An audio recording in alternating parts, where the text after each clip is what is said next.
ఓం శుభంకర్యే నమః. వక్రతుండ మహాకాయ సూర్యకోటి సమప్రభ నిర్విఘ్నం కురు మే దేవ సర్వకార్యేషు సర్వదా. ఆదిత్యాయ చ సోమాయ మంగళాయ బుధాయ చ గురు శుక్రః శనిభ్యశ్చ రాహవే కేతవే నమః. నిఖిల శ్రేయోదాయిని సర్వకార్య సిద్ధిప్రద పరబ్రహ్మస్వరూపిణి శుభంకరీ నమోస్తుతే. అస్మత్ శ్రీ గురుచరణారవిందాభ్యాం నమః. శ్రీ శ్రీ శ్రీ గణపతి సచ్చిదానంద సద్గురుభ్యో నమో నమః. డిసెంబర్ 15 పౌర్ణమి తర్వాత ధనుస్సు రాశి జాతకులకి కొంత ఆర్థికపరమైనటువంటి ఇక్కట్లు ప్రారంభమవుతాయి. అప్పు చేసైనా సరే పప్పు కూడు తినాలి అనేటువంటి ఒక సామెత మీకు బాగా వర్తిస్తుంది.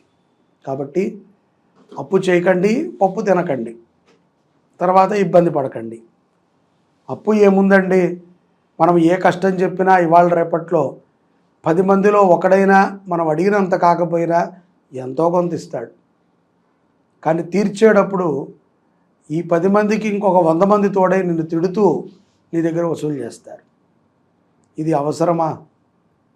ఒక్క నిమిషం మనము కుటక వేశామంటే ప్రశాంతం. ఈ బాధ నాది కాదు, దీనిని నేను చెయ్యలేను అని మన మనసులో అనుకుని మనం కొంత మన మనసుకి మనం సర్ది చెప్పుకుంటే చాలు.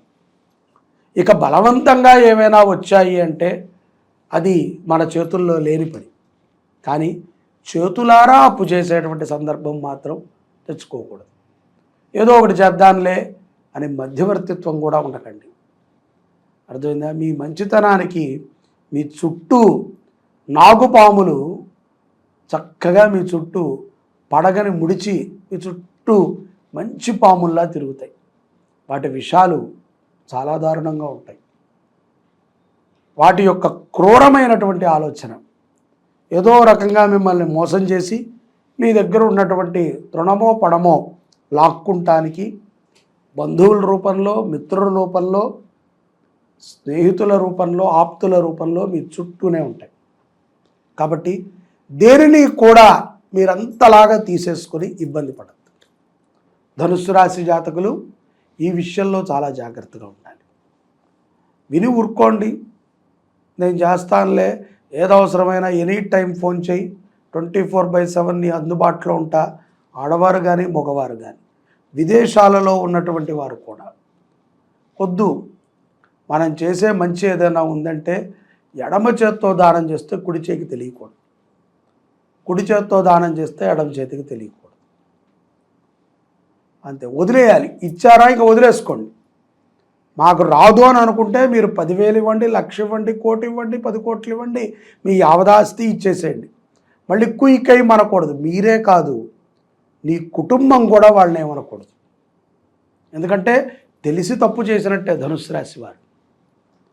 వాడు మూర్ఖుడు, వాడు ఇవ్వకూడదు, మన పరిస్థితి బాగాలేదు అని తెలిసి ఏదో ఆపేక్ష, ₹2 ఇంట్రెస్ట్ వస్తుంది, ₹4 వస్తుంది, ₹10 వస్తుందో లేకపోతే రాదో, లేదా వాడెప్పుడో మనకి చేశాడనో. నిజమే, మన దగ్గర ఉంటేనే చేస్తాం.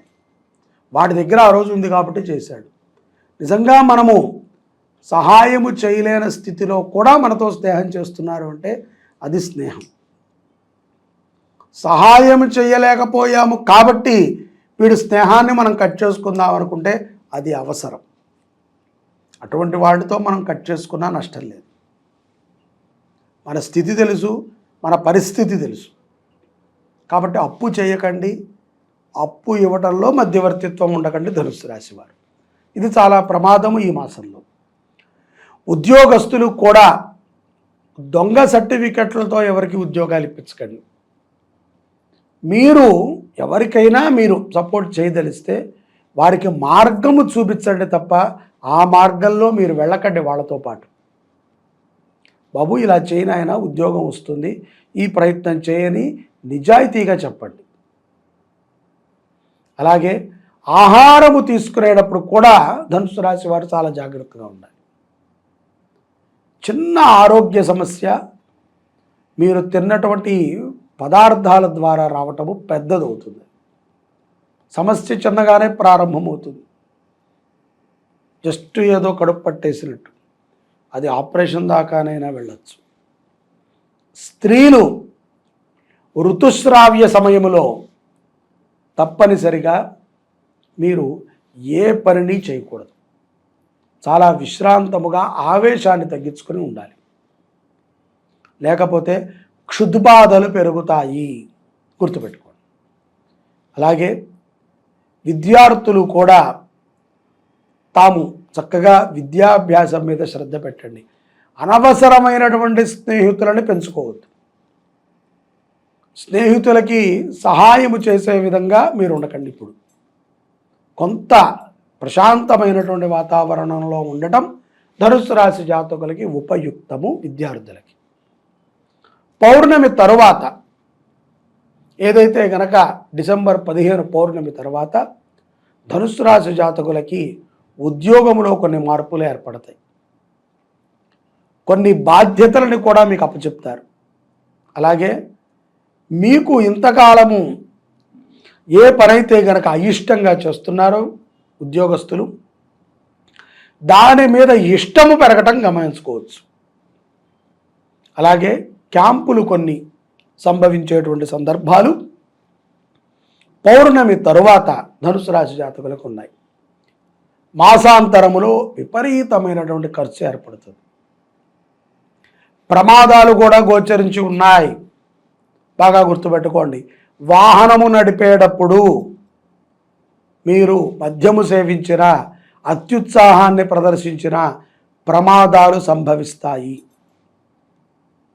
వాహన ప్రమాదముల ద్వారా మీ ధనము పోతుంది, మీకు ఉన్నటువంటి పలుకుబడి పోతుంది, మీరు అగౌరవ పాలు అవ్వాల్సి వస్తుంది. కాబట్టి అతివేగముగా వాహనాన్ని నడపకండి. ఏదైనా ఒక ప్రమాదం జరిగేటువంటి సందర్భము ధనుస్సు రాశి వారికి స్పష్టంగా ఉంది.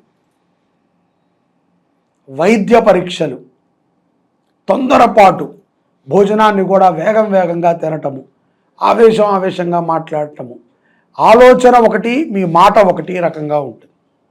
కాబట్టి పౌర్ణమి తర్వాత మరింత జాగ్రత్తగా ఉండాలి.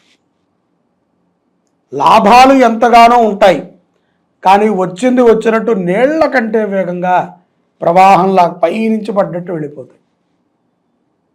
అప్పు అడగలేం, అప్పు ఇవ్వలేం. ఆస్తులు అమ్మేటువంటి ఆలోచనని మార్చుకోండి.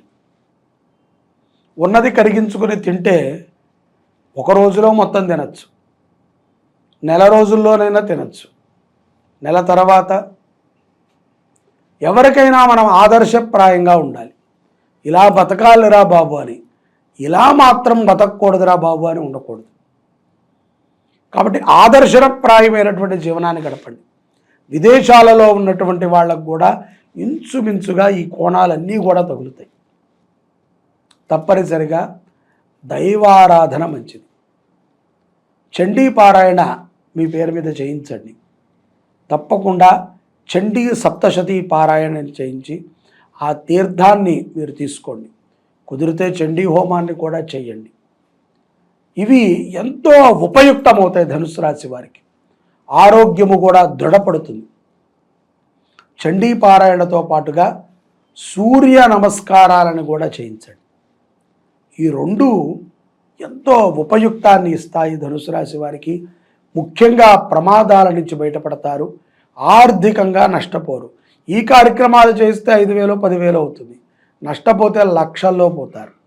మధ్యవర్తిత్వంగా ఉంటే కనుక ఎన్నో అవమానాలు పడాలి. బుద్ధి పనిచేయదు, ఒక్కొక్కసారి మందబుద్ధులు అవుతారు. భగవత ఆరాధన చేస్తూ సుఖమైనటువంటి జీవనాన్ని ధనుస్సు రాశి వారు డిసెంబర్ మాసంలో పొందుతారని ఆశిస్తున్నాను. జై శుభంకరి. సర్వే జనాః సుఖినో భవంతు.